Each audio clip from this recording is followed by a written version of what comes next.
I nearly cut the man's legs off. I mean, if the chief hadn't done what he did, the man would have left that day with no legs.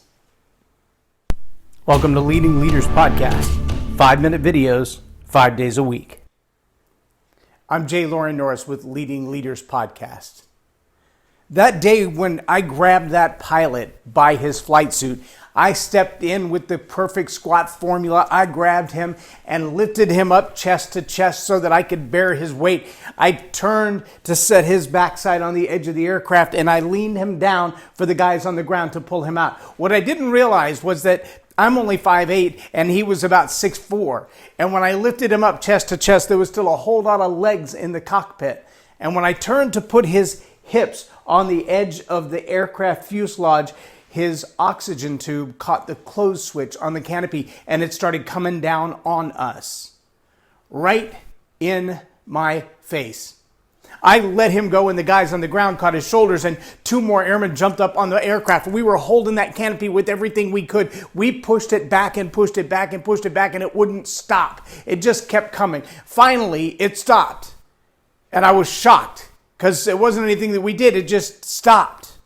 And I thought, oh great, now we've broken this $1 million aircraft. And I looked down and there's the old fire chief with half a cigarette hanging out of his face and a really wry smile on his face. And he said, you know, that canopy's made to close even if the wind pushing against it's 500 miles an hour.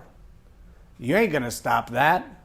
I'm like, well, it stopped. He said, yeah, because I disconnected the battery.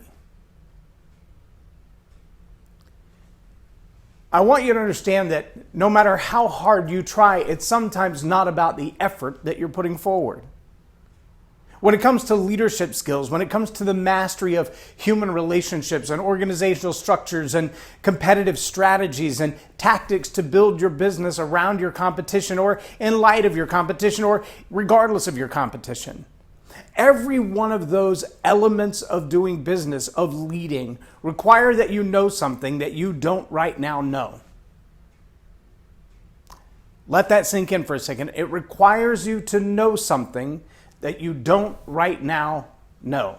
It also means that somewhere along the way, there's a really strong probability, not just a possibility. Quantum physics, look up the difference between those two words. There's a strong probability that the something that you need to know has already been known by someone else. In fact, they not only have discovered and become aware of this idea, but they've used it in practice and mastered it. I'll give you an example. As I do this podcast on a daily basis, part of my ambition is to add value to you. I hope that your being here has been valuable to you, that you've learned something that you didn't know before, or you've been reminded of something that you've known before, and yet I know there's a lot more that I could know, which means I become a vehicle to bring information to you.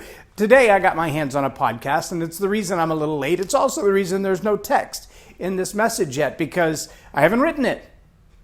Because I got so engrossed in the podcast I was listening to from somebody else about her engagement strategies in Facebook community, which I haven't had much luck at. In fact, since the new update, I haven't even been able to get into my Facebook group on my cellular devices, only on my laptop, and it's very frustrating. But she has, you ready for this? 40,000 people in her Facebook group and a 70% engagement. She has some post with 870 comments on it. I do good to get half a dozen people to actually raise their hand and go, I really enjoyed that. I got something valuable out of it. I don't know if that means my audience just isn't engaged or it means that I'm not giving anything engaging. It's a really hard thing for me to figure out. I just know I'm called to do this and I haven't been given an excuse to stop yet. So I'm going to keep showing up and I'm going to keep delivering it and hoping that the right people stumble across here to engage. But I'm also going to employ some of the strategies she talked about that led her to 40,000 people in her group. Now, you might want to know too that when she has 40,000 people in a group, about 100 new people every day come to her group trying to get in and she tells them no. So you just might want to know that if you decide you want to be a part of the group as it builds, that I may say no. Never mind. The reality, though, that there's going to be something that you need to know to take your business to the next level. There's going to be something that you don't yet know that will take your business to the next level. And here's a strange one for you. I learned that little lesson this morning from Boss Mom. Okay, what are the odds I would ever be on a Boss Mom Facebook group or podcast? Because I'm neither a mom nor a boss mom. My kids are grown. I have grandkids. But I'm not a mom at all. I'm not a mompreneur, so I wouldn't be in her circle. But I do follow social media stuff, and she did a podcast interview with Amy Porterfield, who does a lot of social media stuff. So those are the kinds of things that you learn from people you wouldn't expect to learn from in environments where you wouldn't expect to be seeking the information. But because I follow Michael Hyatt, and Michael Hyatt recommends Amy Porterfield, and I listened to Amy Porterfield's podcast, then I got some insights from Boss Mom. Are you following me yet? Because I believe it's necessary to learn what you can learn from everybody you can learn it from, even if you wouldn't normally be in their circles.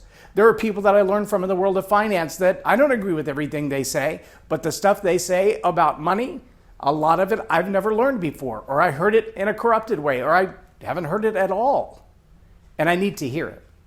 And I believe the same is true about you, in your leadership, in your business, in your relationships.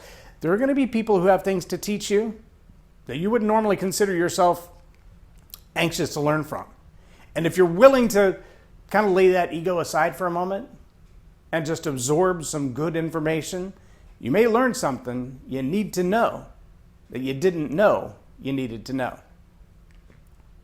I'm Loren Norris with Leading Leaders Podcast for Tell It Like It Is TV. Have a blessed day. Subscribe now for our extensive video library of leadership lessons promoting faith, family, and freedom.